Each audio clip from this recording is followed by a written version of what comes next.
deux établissements avaient engagé depuis plusieurs années des coopérations à différents niveaux. Dans un premier temps, il s'agit de partage de ressources, puisque notre présidente CME du centre hospitalier est également médecin coordonnateur de l'EHPAD du Teil.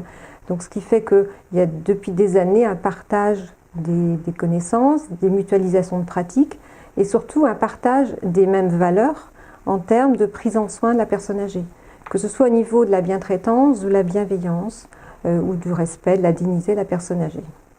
Le deuxième point, c'est qu'effectivement, il y a eu des coopérations plus avancées depuis quelques années.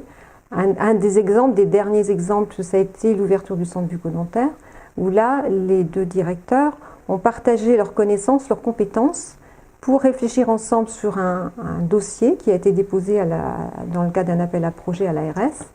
Et à la suite d'un avis favorable de l'ARS, ce centre bucco-dentaire a pu voir le jour. Donc c'est grâce à cette confiance, à cette complémentarité, à ce partenariat que ce projet a pu voir le jour et ça a été la clé de réussite de ce transfert.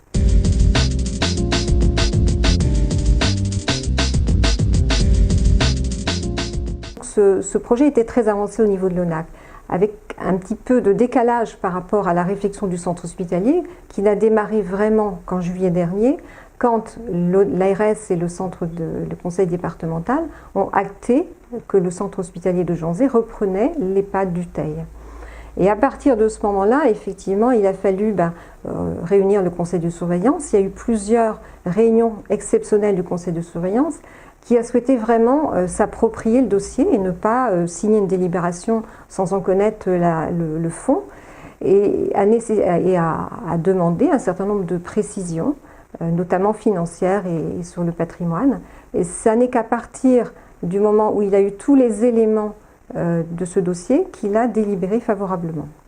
Le deuxième aspect du dossier, c'est l'aspect ressources humaines, puisque comme vous le savez, il s'agit d'un transfert des agents de la fonction publique d'État vers la fonction publique hospitalière et les agents avaient un délai de 3 mois pour faire état de leur droit d'option entre l'une ou l'autre des fonctions publiques. Pour cela, il leur fallait un certain nombre de précisions, d'informations et il fallait aussi les rassurer. L'ONAC avait parfaitement cadré ce dialogue social en demandant à ce qu'il y ait des réunions d'information, des courriers aux agents et c'est grâce effectivement à cette transparence et à ces relations de confiance que côté social, on n'a pas eu de difficultés et tout ça s'est passé dans un climat très serein. L'aspect financier et patrimonial était le point le plus délicat de ce dossier et c'est grâce à des relations, des échanges très fréquents entre l'établissement et l'ONAC, des réunions tripartites entre département, ONAC et conseil département et établissement, qu'on a pu arriver à finaliser le dossier. Et au final, l'ONAC verse 4 840 000 € de subvention pour le projet architectural du Teil. Bien entendu, c'est grâce à l'implication de tous ces acteurs, notamment Éric Gendreau et toute son équipe, que ce transfert a pu se faire dans de très très bonnes conditions. Il y a une très forte implication des équipes du centre hospitalier pour que ce transfert se réalise dans ce délai, encore une fois, très très contraint et encore une fois dans de très bonnes conditions.